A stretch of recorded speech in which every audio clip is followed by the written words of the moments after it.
Ladies and gentlemen, welcome back to whatever this is. I am struggling tonight. As you can see, it's me on a vertical picture with a green backdrop, and the reason for that is because I am broadcasting live from my phone. I've been trying to process an update on my computer since about 6:15.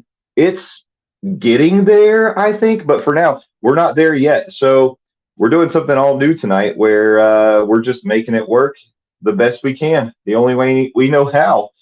Um, I guess I should kick the show off and then let's just start bringing guests in and let's have a good time. Welcome. By the way, this is the Passholder Lounge. It is September the 12th. This is our live show for September. For those of you who listen to the podcast on the feed, thank you so much for putting up with my experiment over the last couple of weeks. My buddy Kevin and I have been doing a new sports show called Moonshine and Scoreboards.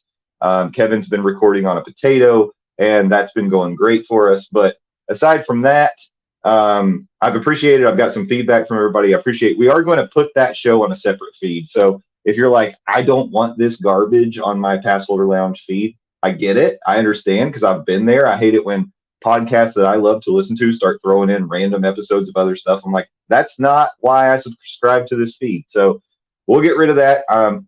Maybe I'll get it set up this week. So if you don't want to listen to Moonshine Scoreboards, congratulations. You don't have to anymore. It'll be somewhere else. And if you do want to listen to it, I'll make sure people know where to find it. All right, let's kick off the show.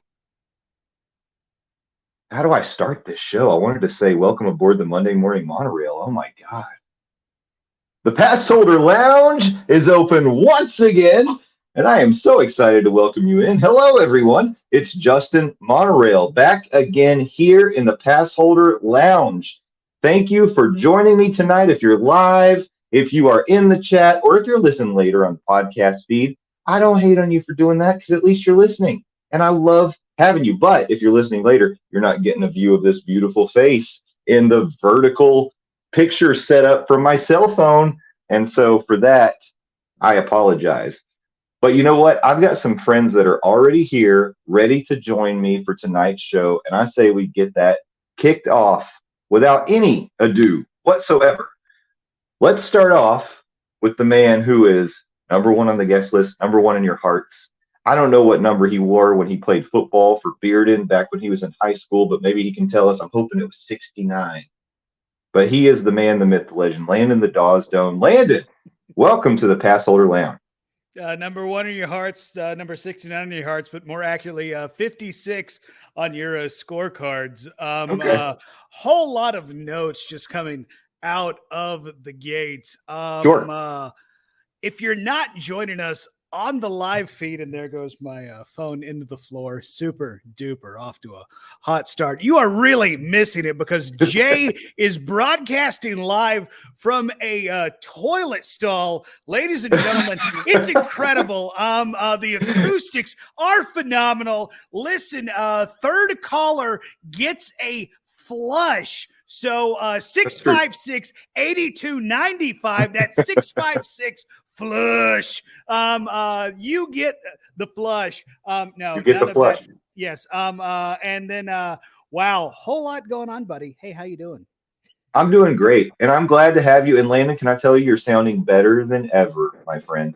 Yeah, buddy. Yes, I am. It has been a long time coming. A little peek see behind the curtains. The reason I have not been appearing on the Passholder Lounge, the live part anyway, is because me and what is this StreamYard have been kind of feuding, using a wrestling term, because of technology, and I did not know the reason why. So it took me getting a whole different computer to the point where here I am right before you, ladies and gentlemen. I do it for you. I do everything for you. This is a labor of love, much like, speaking of Jay talking about how what is it, Moonshines and Scoreboards is getting up in the in the all podcast up in the feed, feed. clogging up, people saying, "Hey, I don't want this." Kind of like I how want this. Dawes Does Disney took over the Monday morning Monorail podcast feed. Dawes Does Disney dropping 5 a.m. every Monday morning, wherever you get your fine podcasts, ladies and gentlemen. You know what the difference though is that people actually want that in their podcast. I don't know. I've seen the numbers, my friend. I'm not so sure. Well, Landon, we've got another friend that's waiting in the green room, and I say we go ahead and bring them in, and then we can kick off some conversation. So, do we now? We do. You will know based on his handle that he is a pastor in addition to a blogger and a part-time podcaster who likes to show up on random shows, including mine, when they're talking Disney, food, theme parks, whatever it may be. Here he is, the man, the myth, the legend, Pastor John.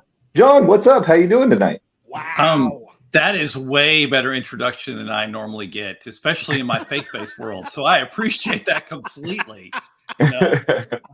I'm not sure I can hold up to that. So thank you, King of the Monorail. Oh no, I'm Papa Monorail. Yeah. He's Papa Monorail. I know you're Papa Monorail, but I have to start calling other people by their names that you've given them. I just can't do that. Oh, come on, we're all family here. Landon knows that he's the godfather of the monorail. Oh, I know he's the godfather, but then you're going to take me to Josh tomorrow, and then it's going to get bad from there. But also, you brought it up. That's Daddy tomorrow. We do all know that Justin has slightly a sense of entitlement. I do just want to say entitlement. Sorry, as someone who also shares that spiritual weakness, I appreciate it.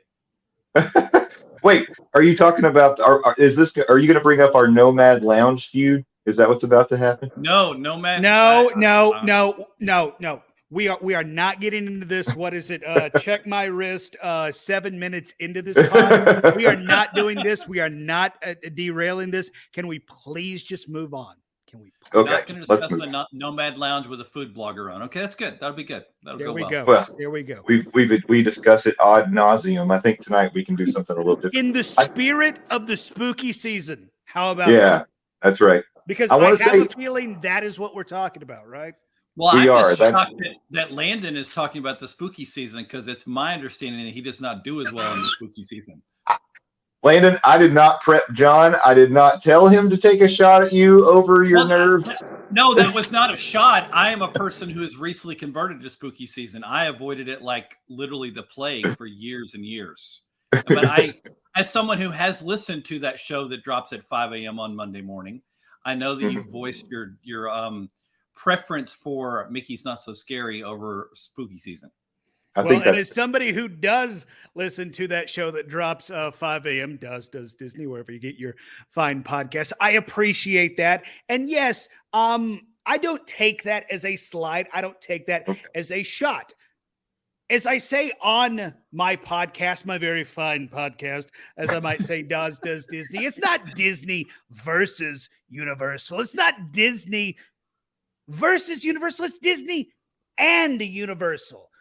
Yeah. So I like to embrace the entire universe that are theme parks. We'll even throw in some SeaWorld. We'll throw in some, Busch Gardens. We'll even give a tip of the cap as we drive by and be like, hey, look at you, Legoland. You're trying over there with your block worlds. That's cute. But hey, careful. I got a media event there this weekend. Be careful. Okay, settle down, John. Settle down. I can't say bad things. But no, I do. Even though all of the scary stuff over at Hollywood Universal is kind of a little bit scarier than I like, I can still appreciate it.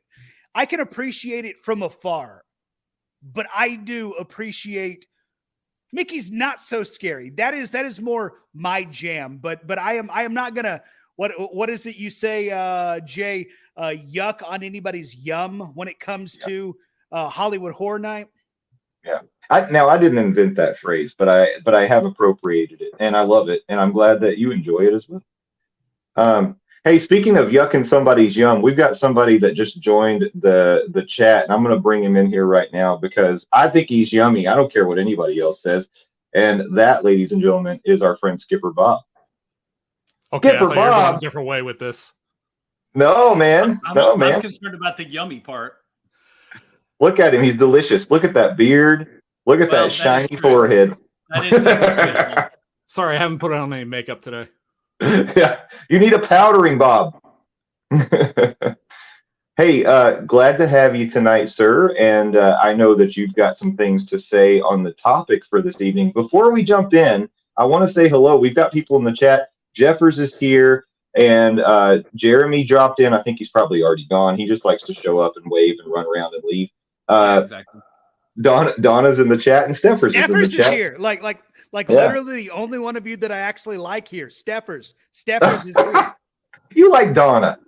Come on. No, that is true. I love Donna. Yeah. I like Steffers. The rest of you can kind of kick rocks. So, Landon, you have an honesty problem. I see that. And I appreciate it. Oh, I have way more problems than that. That's a different issue, but we're talking theme parks, not my other job right now. So you're good. Yeah. Mm-hmm. Oh, and the Dillos popping in. Hello, Dillos. Good to see you. Just back home. They were gonna record right over the top of us, but we had a little meeting and they moved their time back. Wow. Okay. All right. Wow. Which I appreciate. That was just a misunderstanding, but I did remind our friend Frank that there is a calendar posted on the Passholder Lounge website if he ever needs to see when I'm going live. And that's a reminder for all of you. If you'd like to see when we're going live, it's posted. It's out there. It's public knowledge. I mean, Sometimes old people can't handle technology, and I'm sure that's true with Frank. Hold on. You. It's true that we cannot handle technology, but you don't need to keep pointing it out.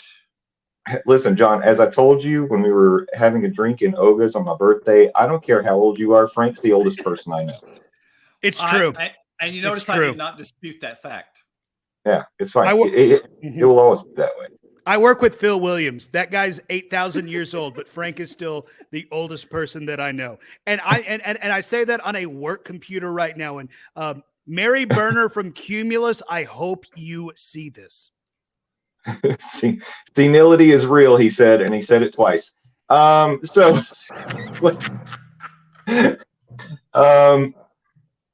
wanted to, as we get into tonight's conversation, we're going to be discussing, I just kind of threw out a general topic of spooky season in the theme parks, and that's what we're going to be talking about tonight. So however that manifests itself in the conversation, I feel like it's appropriate. So far, I've made it to Halloween Horror Nights one time this year. Skipper Bob, I think you've gone at least twice, if not thrice. Is that true? Once the first week, once the second week, and tomorrow night. Okay, and then again so that'll on be Saturday. Yeah, so you'll be up to 4. John, you're up to 5. I'm at 5. Yeah, nice. Landon, how many times? Never mind. The closest I've got is drinking bourbon out of my spooky skelly skeleton glasses. Yeah. Look at that. Nice. Yeah.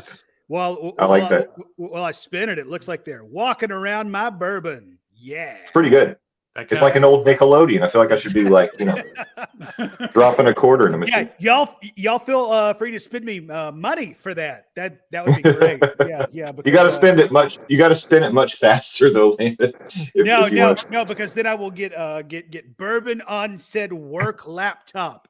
I thought we established this.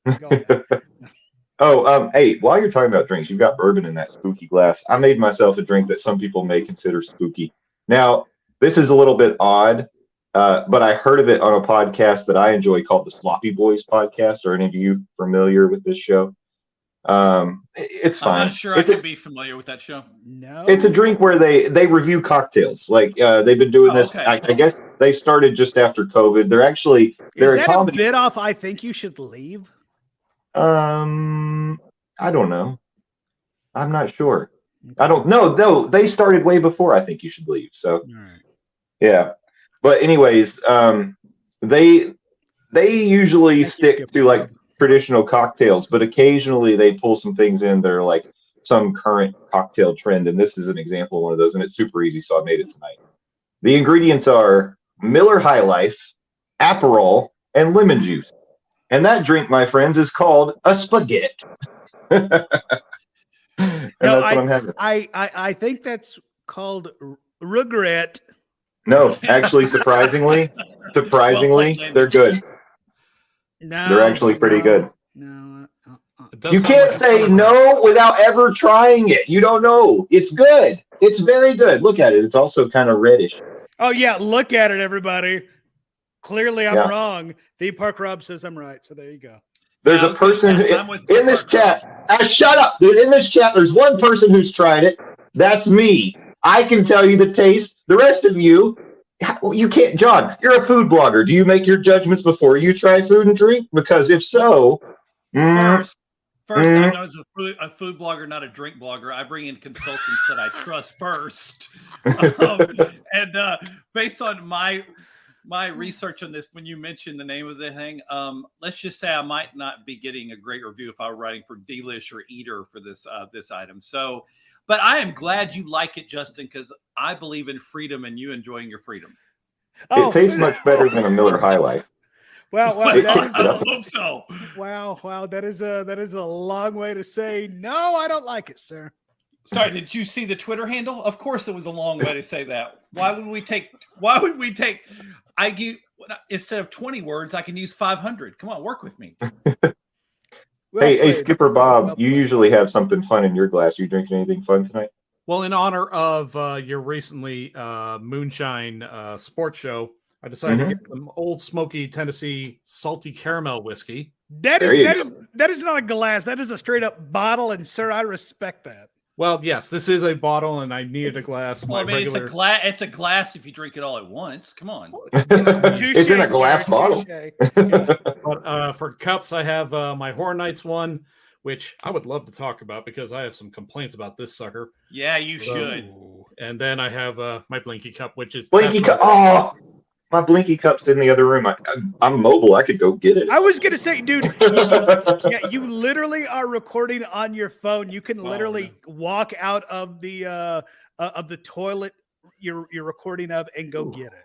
Well, I can't leave the bathroom until I'm finished. Okay, so we'll wait until then. You've been for like 30 minutes. Are your legs asleep? Oh, they're getting there. Yeah, I need to wiggle around a little bit. That's too much information. While you brought it up, it's Blinky Cup related. First of all, I'm a Blinky Cup aficionado. I love, like, if you put a flashy light in anything, I'm probably going to buy it. So of course, I've got this year's Blinky Cup, and it's my favorite so far. Yes, sir. Now, is yours the color variation, or is it just the white one like I have here? Mine's the multicolor. Yeah. Oh, okay. Wait, hold on. There's different variations of the Blinky Cup? Oh, yes. I think the first round of production of these cups, they just used a white light.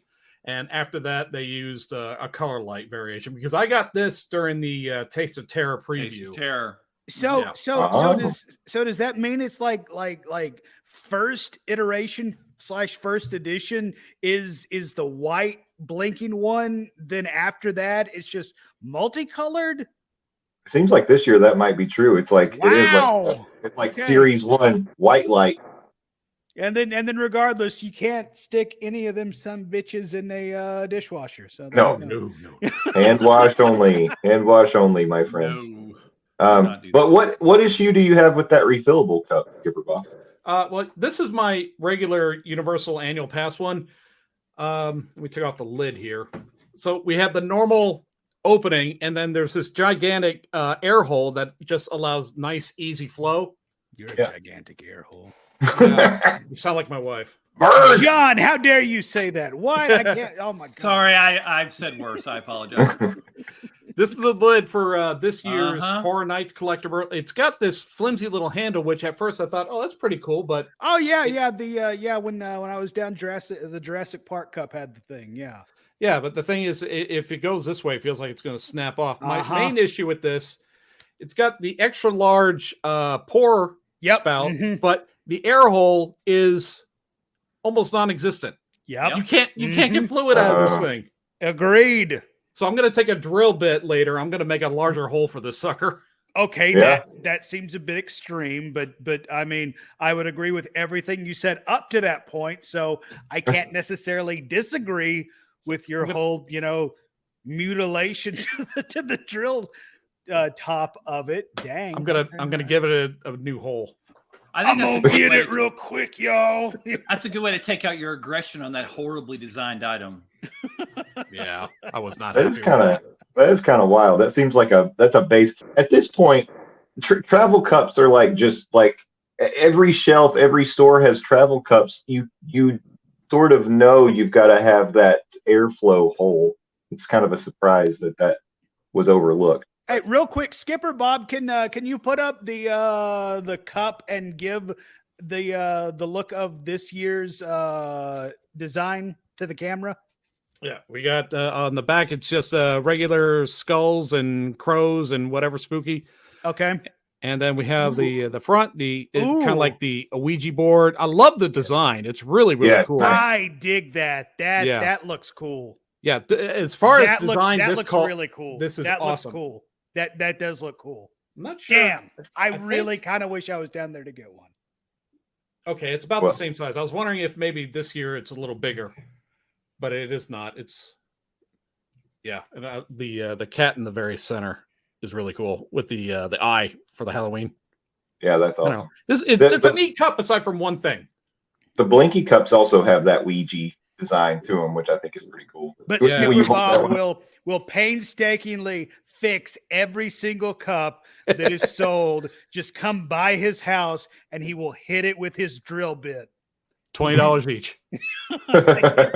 Wow. Well, my LLC's not making money, so why not? Well, okay, that's fair. Hey, you got to hustle. You gotta do what you got to do. It's that economy. In this economy? No. Yeah, that's right. So those of us who have attended Halloween Horror Nights this year, I wanted to ask a question. Let's start out with food and drink. Any standouts? John, I'm sure you've tried everything. Well, you both did the Taste of Terror. So No. I was stuck. I was stuck in the hotels editing other people's blogs as they had Taste of Terror. Oh, I did not get okay. the experience. Yeah, I was pretty bitter as being this next to the low man out for all those sites you read about Taste of Terror. I'm the one sitting in Aventura with 3 computers going, editing their blogs as they're reporting to me. Not that I'm bitter. Okay. Having said that, I have tried all the things, and you can go to some place that has attractions and used to have a magazine to find this information as they're messaging me right now. John, are there any sites that you would love to throw under the bus right now? Nope. Like names, websites, Nope. social securities that you just want to Nope. like totally sandbag and tell them to go themselves. No, because Attractions Magazine paid me, and they did not go to Taste of Terror. They went to the media event. But I thought there were lots of really good stuff, and I thought there was some scary stuff too. What do you want to start with? The good stuff, in terms of stuff? food, are you saying like the food items look scary? Is that what you mean? They look scary, they taste scary, and they weren't even exactly what they said they were going to be. Oh, well, I just wanted to do like how about this? What do you think the most interesting item this year, food wise, was or is? The Last of Us ravioli, the cheese ravioli at the Sting Alley, because it really shouldn't taste as good as it does. Skipper Bob's getting a look because at Taste of Terror, it was average. They changed the recipe after Taste of Terror. It is way better now. Oh, because when I got it, I tasted it. I was like, it's a ravioli.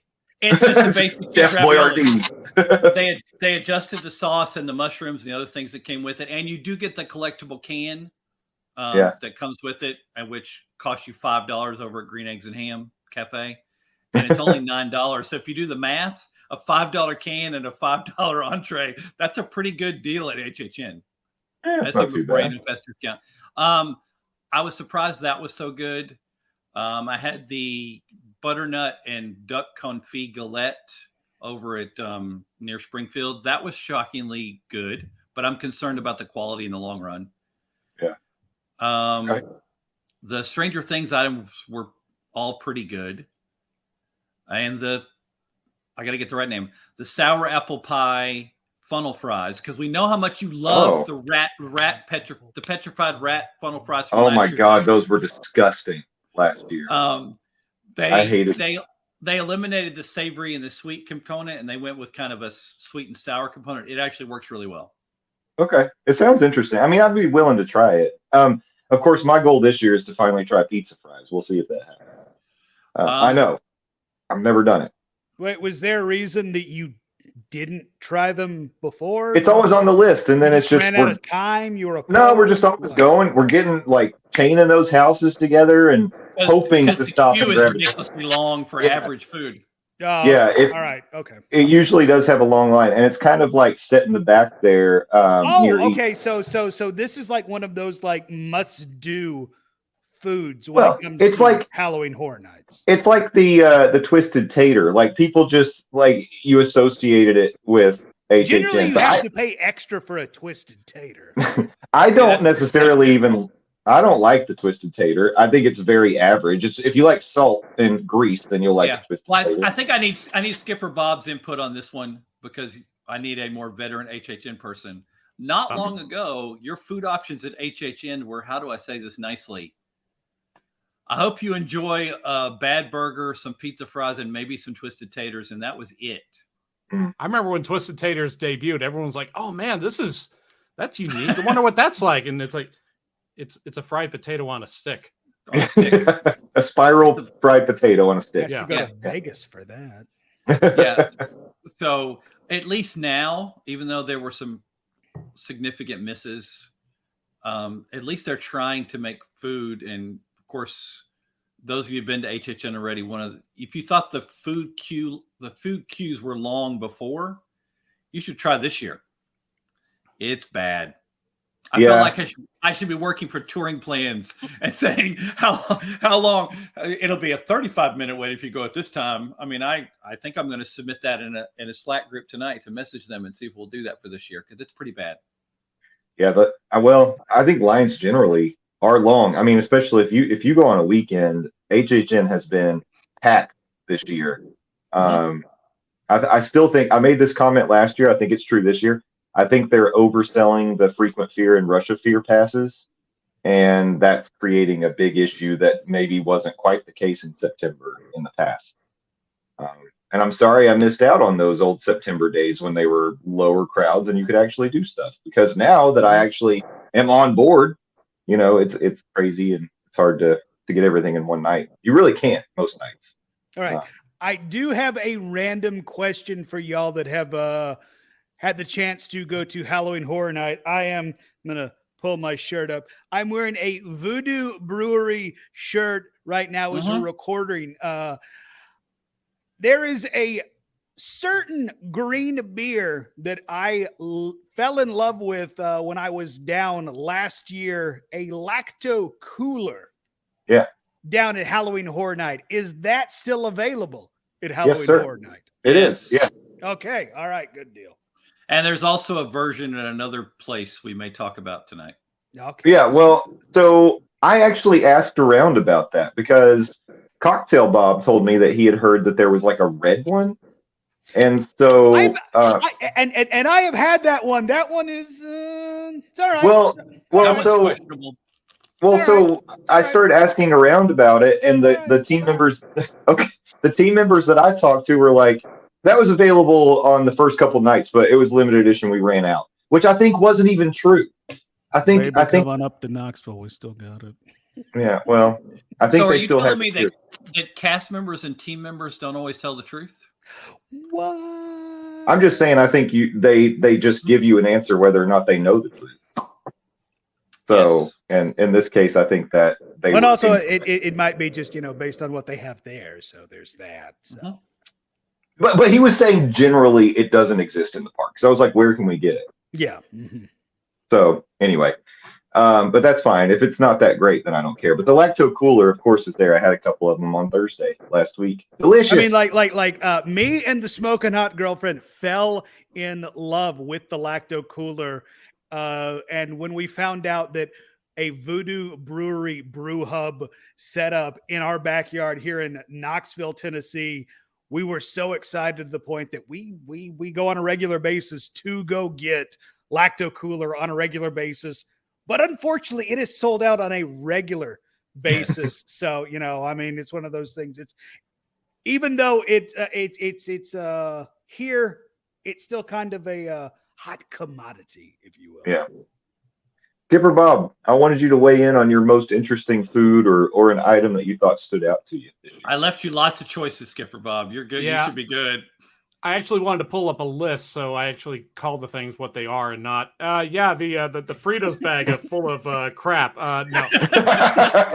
Frito bag full of crap was delicious, man. Yeah. That would have been something served at Howl-O-Scream, I think. That would have been a good name. This was one of the things I had at Taste of Terror, and I actually loved it a lot more than I thought I would. It's just a slit open bag of Fritos, and it's Impossible meat, cilantro, black beans, queso, pico de gallo, and you just stir it up, and it's so simple. And I was really surprised by how good it was. But the Child's Play fried to the end chicken, which is a little popcorn chicken with a Nashville sauce on it, I really enjoyed that. It does have a kick to it, but it's what I refer to as like a fast food kick. So it registers on like a 2 or a 3.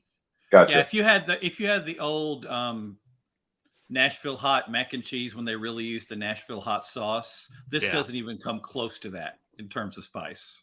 They had that similar spot. But it is a stronger flavor than it is a kick. Yes, correct. And I agree. The vegan walking taco tastes better than it should.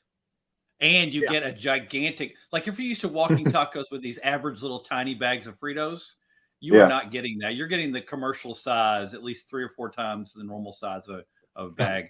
One of the only criticism I've heard of that is there's way too many chips for everything else. And then I respond with, are you complaining about too much food in your theme park? That's like when I complained about something about there was too many peppers and onions over at Green Eggs and Ham for one of their things. It was like, my criticism of the item is there's too much food. Okay, that's not a good valid criticism. Okay, but when you're talking about something like a walking taco, like proportion is important. I mean, it's not a bad thing to have too many chips. I would say, but at the same time, you will feel like you get to the end, you're like, oh, I'm out of the Impossible meat, I'm out of all the toppings, and I'm left with dry chips. That can be disappointing. That sounds like improper stirring to me. Yep, that's what I just heard. I'm just saying, I haven't had one of those yet. Actually, in my first trip, I didn't really get to try any of the food. I tried a couple of the drinks. I wasn't impressed with either one of them, and they didn't even stand out enough for me to remember which ones they were. That's not good. They have ghoul juice again this year. I don't like ghoul juice. That's not one of my favorites. But I had this one that had like bourbon and cherry. And it was over at last year, the bar was the Weekend Bar where I got my Save Your Tears drink, which I thought was amazing. This one, not so much. But I did have one food item, and it's something that you would think growing up in the South and going to country fairs, I would have had this at some point in my life. I had the fried Oreos from that particular food stand. And I was like, okay, first of all, I feel like I'm getting diabetes while I'm eating these things. Second of all, they're delicious. They're so good.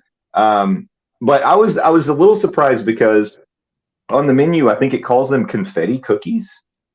It has a weird description. And so I didn't know what to expect. I was hungry and I was like, sure, I want something sweet. Can I get the confetti cookie? And then I noticed under it said fried cookies and cream flavored cookies or something like that.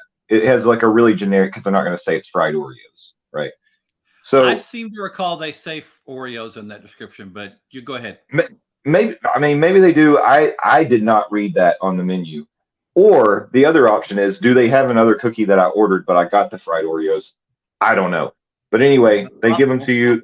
There were 4 on the plate that I got, if I remember right. And then the next thing that happened was I lost my entire group that I was hanging out with and had to wander through the Zodiac scare zone with my hands full.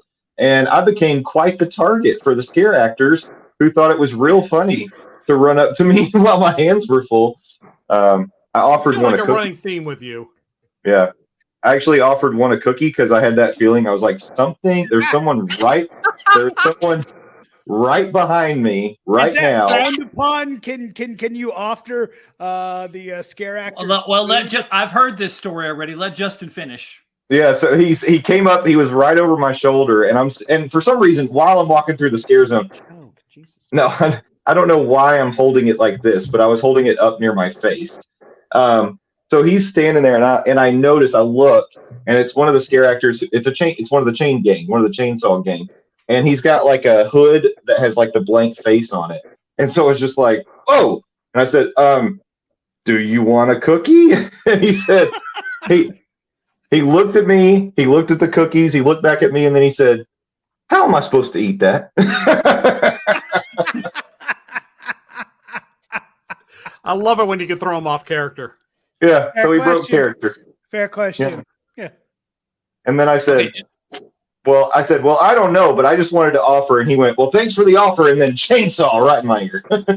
Yeah, man. What a way to go. Just to clarify back to the description, I can see where there was confusion. The description reads confetti battered Oreos, but it's not entirely Justin's fault. Directly next to that, it says chocolate chip cookie, because you can also buy chocolate chip cookie. And since it's ridiculously dark at the Mel's Battery Park operation there, I totally see how you would have messed that up. Yeah, well, and at that point, it was near the end of the night. I had several lacto coolers. I was trying not to say that. So my memory may not be perfect. But anyways, Bob, have you found it? Like, has there been a drink that you've really enjoyed of the mixed cocktails this year? Which one? The Surfer Boy pineapple drink. I'm one for like margaritas and whatever. So yeah, this one was right up my alley. I could not. I think it tasted terror. I had 4, maybe 5. What did they have to cut you off? Yeah, I walked up to, and I was already holding a drink from the previous booth, and they said, "Oh, so yeah, they don't don't like give you that. one at a time." Yes, exactly. Oh, okay. All right, can I have mine now? So, all right, I've got to try that one. That'll be on the list because we're going back next or this Saturday. We'll be back at Howl-O-Scream doing. If you're in the Facebook group in the Discord, you're already aware we're doing an unofficial meetup at Halloween Horror Nights on Saturday. We're also going to be doing Howl-O-Scream on Friday. So leading up to that, the SeaWorld event, John, I know you've been already. Question for you. Had you done Howl-O-Scream before this year? Last year was my first year doing Howl-O-Scream. Okay. How do you think that, just, however you want to describe it, how do you think that compares to the Universal event? Okay, you let me on, so I get to say this. I think there's tangible evidence you can find online of me writing about this, but here's the quick answer. Do not expect the quality of houses that you have at HHN. However, they don't pulse you through the houses, but you're not going to do a conga line. We went on the busy night, media event night. You're going to be in small enough groups that most of the scares you're going to get. So that's a plus. Howl-O-Scream's not as crowded as HHN, but quite frankly, what is? The scare zones are not based on triggers. Sorry, English. Basically at HHN, everything is scripted. They push a button and you hear the sounds and all these things. At SeaWorld, whether you feel that's because they don't have enough money or because they want to get their scare actors a chance to be scare actors, they scream at you. They use their own voice. You might have a real conversation like you did inadvertently at HHN with them on a regular basis, which is the best part about Howl-O-Scream. If you can get one of them out of character, which happens all the time. They have 7 scare zones. 2 of them I thought were really, really good. The others are okay. They just have way too much space and not enough stuff. They depend upon their scare actors, not their props. Yeah. I think that's a true general statement. Like, so this will be, I didn't get to go last year, but this will be my second trip to Howl-O-Scream. I went the first year. And my observation was that, just like you said, I think the houses, in terms of sets, special effects, it's definitely a tier down from what you're going to get at Universal. but the way they make up for it is that it's very personalized in terms of the interactions you get with the scare actors. There are more scare actors, and I think they're free to do more at SeaWorld. Yes. So that's where they make up for it. Plus, themed bars. That's a big kicker at Howl-O-Scream. You get the theme bars, one of them with an aerialist overhead doing all kinds of, Cirque du Soleil while you get your drinks, which is awesome. And Yeah. I think the scare zones, I could see how you say like some of them are kind of spread out and they don't have as much. I think the scare zones are really fun. One of the best things about Howl-O-Scream, you can get everything done in a matter of 2-3 hours usually. Like it doesn't have to be 6-7 hours and then you didn't get everything done. I mean, yeah, for the media event, we didn't really start doing houses till 10 o'clock that night, and we got everything done. Yeah. So, and that's because there's only 5. Right. So, and in fairness, 2 of the houses, I've already said this someplace else today, 2 of the houses I thought were of reasonable quality. At least you could see they're trying to up their game. If you're familiar with standard theme park gimmicks, the Delirium 666 house, which is their new house this year, they use 2 very common theme park elements that you would not, one you would expect to see in a haunted house, the other you would not. Spoiler, there's a spot where you get to sit down in the Delirium 666 house. Yes, where you're supposed to sit down. And I'm overselling it, but when you sit down and you go, John said this was a common element, you will figure it out in about 5 seconds after you sit down what they're up to. And I think it's really good, and it helps to space out the groups because you're going into this room and sitting down, and then you're moving on. So it spaces out your group like a pre-show. Interesting. Which works out really well. And then there's another standard element that you sometimes see at places that works really well to throw people off and put them in a delirium. Yeah. And so they do that. That works.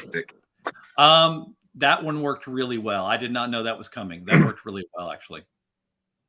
So they're really trying to up their game. And remember, SeaWorld and Busch Gardens, they budget these houses for 3 or 4 years, and then they just tinker with them each year. Mm-hmm. Okay, that was going to be a question I asked because I went year 1 and thought it was great. I went year 2, and I think all but one of the houses were exactly the same. And I was wondering, did they do this to keep the cost down, or were they just not that creative? The scare zones, I believe, all changed over. But it was just, and I was just wondering if they did that again for the 3rd year now, if they've maintained some of the houses that they're the same as the last 2 years. Well, one is brand new. One is one is highly modified. We've added a whole new character because they're trying to create their own icons with Scratch and the sirens. They're trying to create their own icons to bring them back each year. 2 of the houses were basically the same with some improvements. Because it was media night, we got to film as we went through the houses. So I got to go back and compare to previous years.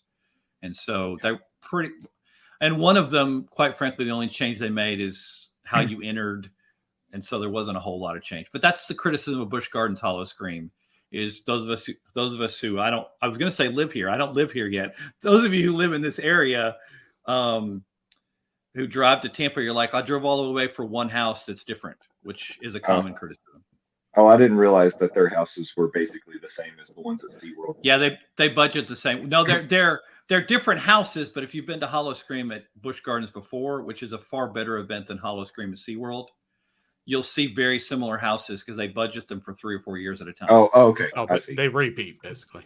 Yes. Okay, gotcha. Yeah, so are we like worried about spoilers at this point, or like anything like you mean like in the houses, or like anything at all?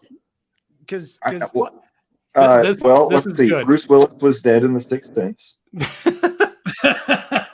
Listen, I'm just kidding. I don't. Houses. Sure. Okay. All right. Backing out. Why? I'm making a joke. Is that not allowed in the Passholder? No. I'm asking the question. He's getting very deep into his reviews, and I know there are some of our listeners who have yet to go into these houses. I haven't mentioned anything yet that I think is spoiler. Yeah. Yeah, I think we. I don't that's a think we valid want to. point, Landon. Okay. Yeah, I don't think we want to spoil like the whole house. I think talking generally is okay. I mean, especially like the big, like you know, the highlights of the houses. Like I wouldn't necessarily want to spoil today. We could do that later. But I actually had a question for you, Landon.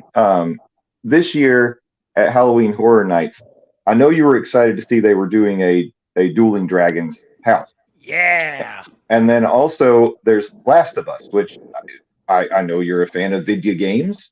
I don't Yes. know if you ever got into Last of Us, but the house is based on the game, not the show. Holy. Okay, everything good? Do you need a break? Yes, everything is good. Sorry, Zoe almost just took half the table off behind me with the power cord, but everything is hunky dory. We are a-okay. Yeah, speaking of The Last of Us, it was almost the last of me there for a second. Yeah. But yeah, Well, go ahead. so Yeah. so the reason I'm building up to this is I'm wondering, like you're I feel like these are houses that would be intriguing to you. Does it get to the point where you start to think maybe I would like to go and experience a house or two if they were based on something I was really into? Oh, 1000% yes. Like if I was not the giant chicken that I am and I proved to be last year, I mean, Dueling Dragons was and still is one of my favorite attractions ever in all of like first of all, if you've ever listened to any of the podcasts that I've been on, Jaws, is my number one with a bullet attractions ever. But I don't know if I've ever said this, like Dueling Dragons is maybe my number two, just because it is so cool. The attraction itself, the queue, and its rewritability, going whether it's the fire, whether it's the ice, and going like splitting through it. And now there is a house built on the lure of this. And some of the merchandise that I've seen of this, it's like, oh, God bless America. I really wish I was not a giant chicken because I really wish I could go and experience this firsthand. I would love to go through the Dueling Dragons experience. And I think it's super awesome that once again, Universal is paying attention to its history. It's realizing its roots, realizing where it came from. And I think that's one of the cooler things that it does with the whole, Universal Horror Nights. It builds upon it, not only the horror icons, whether it be, Jack, whether it be the caretaker, the filmmaker. Now they're bringing in like full-blown attractions into this thing. I think that is so cool. And even me being, again, a ginormous chicken baby, I can appreciate that. And the love and the care and the detail that they put into these houses, I think is so amazing. And I look forward to watching a walkthrough through YouTube. So I can experience it. And maybe if one of y'all want to hook me up with some merchandise, holler at your boy at Landon on Twitter. We can do that. Or Skipper Bob. Appreciate that. And then The Last of Us. Yes, like that is one of those video game franchises. I'll be honest, it's like I fully appreciate what it has done for the video game, I guess, video game franchise as a whole. Mm-hmm. But I've tried to play this thing like 3 times. Times. 1, 2, 3, count them 3. And I've hit a wall where it's like, all right, I just can't get through it. I appreciate their storytelling. And I've watched some videos from like past the point where my Joel and Ellie got. Mm-hmm. And I can see why people love this franchise. And then I can see why it spawned an amazing HBO series. and the episodes that I've watched are great, and they're so graphic that the smoking hot girlfriend, who is watching, hi smoking hot girlfriend, it was so graphic that she said she would not keep watching. So that is something I need to keep watching on my own. It is really daggone good. So I can understand why people want to keep building on The Last of Us. So, I mean, like, hell yeah. Like keep building on The Last of Us, because this is like a really damn good story that not only just happened to be a video game, it's just a really damn good story. And even I can tell that, like, that I put like 5 hours into the video game. Yeah. I've never played the game. But watching the series with May, she was right there. It was almost like a little pop-up video, and she was telling me as we were going through the episodes, okay, this is a lot like the video game. And yes, here's yes, yes, yeah. Like the first couple episodes, there are some like copy and paste, like when. How spoiler alerty do okay, like first episodes, I'm just like first episode, there is a scene where Ellie like gets money, steals Joel's watch, goes into town, gets Joel's watch repaired, brings it back home because that's Joel's present. What is it? His birthday? I think yeah. Once, yes, his birthday present. But Joel's on a job that night. Falls asleep on the couch, and that, I can swear on this, right? Sure. And that is when shit hits the fan. And then boom. That's what happens in the game. That's what happens in the series. And it is almost like scene for freaking scene. It is so damn good. Yeah. But you know, sorry, didn't mean to snap. Landon, you're aware that Neil Druckmann came and approved the house and took a tour and said it was wonderful and did the Pittsburgh thing perfectly. That was an exact quote, by the way. Yeah. Just so you know. Oh yeah, you are now, because that was the big part of the media event, was they didn't roll him out. He came out on his own and did his show. They rolled him out.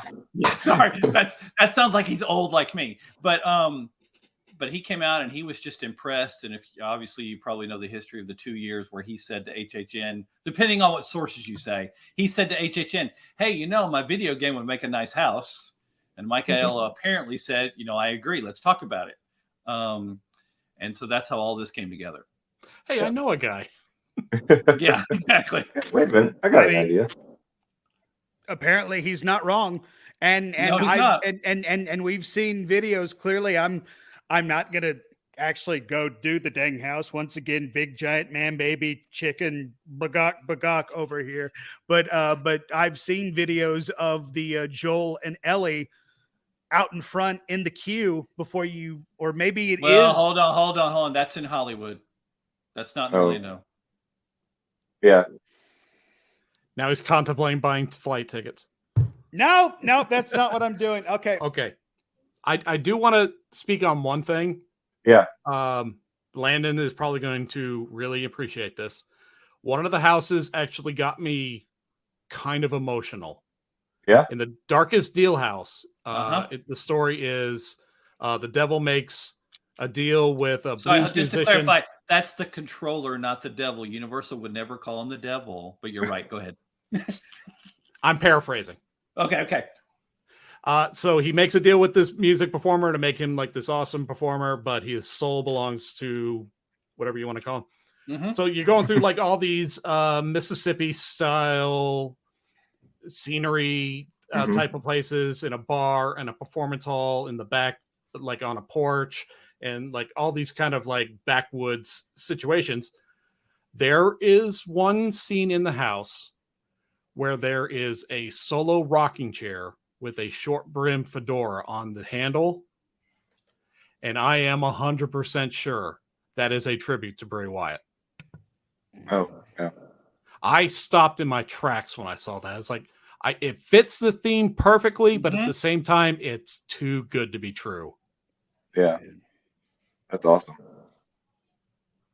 Yeah, one of the things that I was going to say, Bob, and I bet you're right about that. I think that the attention to detail that goes into building these houses and the touch, the thought and the care that the designers of the houses, the builders of the houses put into the Halloween Horror Nights houses is something that once I finally broke through from my big man baby chicken situation that I was dealing with for so long. Hey, whoa, that's my gimmick. Thank you very well, much. but I was Sorry. right there. I was right there with you. Some of us were theme park bloggers writing only about Universal with that gimmick long before you, my friend. Well, but like I've always been afraid of like my mom will tell you when I was a kid, I didn't want to go down the costume aisle at Halloween in Walmart because it scared me to death. Like I didn't want to see the mask. I didn't want to see the costumes. That's the level of chicken we're dealing with. I think we're all sort of on the same page, but like now that I've like broken through that, as Theme Park Rob will tell you, you all broke me a couple years ago, and now I'm broken, and that's fine. What a great group of friends y'all are! Just breaking him down. You break people. But in my new state, like that's part of what I enjoy so much about the houses is just the level of detail and the care and the thought. It's amazing, and I'm glad I've gotten to the point where I can appreciate that now. That's something I thought as I've gone through the houses this year. Oh, thank you, Rob. It's okay. It's fine. Yeah, that I've been able to slow down and actually take in each one of the scenes and look for those details. We would come out of a house and someone would say, "Oh, did you see this thing and this thing?" I'd be like, "Oh no, I missed it," and I want to go back in so I can see those details. Mm-hmm. So, that's one of the things that what it gets to is the thing that we love so much about theme parks: the immersion, the attention to detail, the suspension of reality. Like that's exactly what's happening when you go into these houses, and the storytelling. And I'll just say this: Halloween Horror Nights, Universal shines in the original houses. Like I love the IP houses as much as anybody, but the original houses are where it's at every year. And the Dr. Oddfellow house this year is amazing. The Darkest Deal is amazing. It's so good. I've become such a fan, and it's crazy. I never would have imagined I would be here. I just want to interject one thing in when you hear from other people about HHN this year in the houses. For Friday night, which was media night, the houses were lit up a little bit more than they normally are so that media could walk through and do the camera things. Mm-hmm. If you heard somebody talk about Saturday and Sunday night of opening night and complaining that it was too dark and they really wished it had happened, they are 100% correct. They were way too dark. They turned the lights way too far down. Then they raised them back up last week. So they're back to a reasonable level. My point is they create all these incredible sets and incredible props. And it's so dark, you've got to really be looking for them to see them. Like, I'm surprised you saw the fedora. That's not that easy, Skipper Bob, to spot that thing because it's dark in there. It was, but they had the lighting figured out on the. Yeah, I barely noticed it at week 1, week 2. That's where I really focused in on. It's like, no, did they? No. Yep, that's awesome. That is a fair question, but at the same time, it's like you have to remember, it's like WWE does have a big presence down in Orlando, Florida. You of all people do know that, and of all people, Bray Wyatt. It had it pains me to say that in the past present, had a big footprint in the horror world. Uh-huh. Yeah. So it all makes sense. It does. There was once an Undertaker house, so I would. Yes, that is that. Like freaking. There was an Undertaker house. What was it at Hollywood? Like the second year. Yeah, I think it was here, but. Somewhere in the first 5. That would have been so awesome. That would have been cool. Back when they didn't follow licensing rules and they were just winging it back in the old days. Like, yeah, sure, whatever. Anything spooky, let's just throw anything on there. It's like just get some money. It costs like $15. The first 3 years they were all original houses, and they got an IP. It's like, oh my god, let's go crazy with this. With the Tales of the Crypt. Uh-huh. Yeah. Well, there's so many houses that I've missed over the years that I really regret. And another thing I regret is I never got to see Bill and Ted. Anytime I talk to someone about Halloween, Yes, like that was the biggest thing that I was bummed out that I didn't, me and the Smoking Hot Girlfriend didn't get to see last year, was there wasn't anything like, not blood curdling, terrifying that it's like, we wanted something, more of the speed of, Mickey and Minnie's, not so scary Halloween party. We wanted, Bill and Ted's, excellent Halloween party. But no, we just had to have, murder face, murder party. yeah. Yeah, I love Death Clock. Oh, I have seen Death Clock live. Those guys can rule. All right. Well, Saw we Soylent have hit. Green open for them. That was a show. Well, speaking of a show, we just finished the show because now we've hit 9 o'clock. So I want to thank you all for joining me here tonight. Skipper Bob, John, Landon, thank you all so much. Thank you. We'll do a quick round the horn here and let people know where they can find you on the interwebs. Hey, Bob, we need to get that LLC going. Where can people find all of your amazing content that you're creating? And you can throw out, like, if you want to throw a Venmo or something up there, get people to pay you money. Wait, we can do that? I need to get on that. I need to figure that out real quick. Hold on. Oh, You can find me on YouTube, Skipper Bob's Breakdowns. That's where I'm trying to do my blogging or vlogging, whatever it's called this week. You can find me on Instagram. You can find me on the Facebook. I barely ever use it, but yeah, just do a search for Skipper Bob. I don't know why I don't use the same handle for all across my social media. It seems to be different for everything I use, but I'll get my act together one day. Perfect. Well, thanks again, Skipper Bob. It's always good to have you. I love it that you joined us on a Tuesday night. I know you can't always do that. So I was wondering about that, how you were available on a Tuesday night, but I wasn't going to ask. But my services aren't always required. Well, they are here. I find that hard to believe, but okay. Yeah, they're always required somewhere. Let's put it that way. I'll take it. Hey, John, how about you? What have you got to plug tonight? Do we have like 3 hours? I'm going to do the old Seth Kabursky joke where I say You got 30 seconds. Okay, real quick. Obviously, it's Pastor John Self on Twitter. That's the easiest place to find me. I write for lots of theme park sites. I write in the faith-based world. I write in the dining world. I'm on Instagram. I'm on pretty much everything except for the stuff that I'm too old to be on, like, Twitch and TikTok. And so you can find me there. So if you're interested in anything involves food and theme parks, that might be a good place to look. Sounds like it's perfect. And thank you, John. Always great to have you. Lots of great info. I know where to go for the best food tips because you've tried everything. So and that's why I'm trying to stay under 200 pounds now. So I'm doing my good. best. You need to get a treadmill. I need something better than a treadmill. I don't think my personal training degree would approve of a treadmill. I need like a real device. Okay. Landon, you get to wrap up the plugs. What have you got going on, sir? LANDOZ, please go follow me, Landon Doan. I'm the best, Landon Doan, not the rest. That's where you can follow me, 280 characters at a time. I also run a website, buttmunchchips.com, buttmunchchips. Sit on your butt and munch. I also worked up a Venmo thing during the break. Well played. I'm sorry if you're listening to this and not watching. Yeah. Everybody scan that. Is that a QR code? It doesn't look familiar to me. It's a new style of QR code, Justin. It is, sorry. yeah. In lieu of that, just instead listen to me on the Phil Show, News Talk 98.7 WOKI radio station locally here in Knoxville, streaming at News Talk 98.7. There it is, newstalk987.com. Also available in the Hey, I stayed under 30 seconds and you couldn't get the .com. Come on now.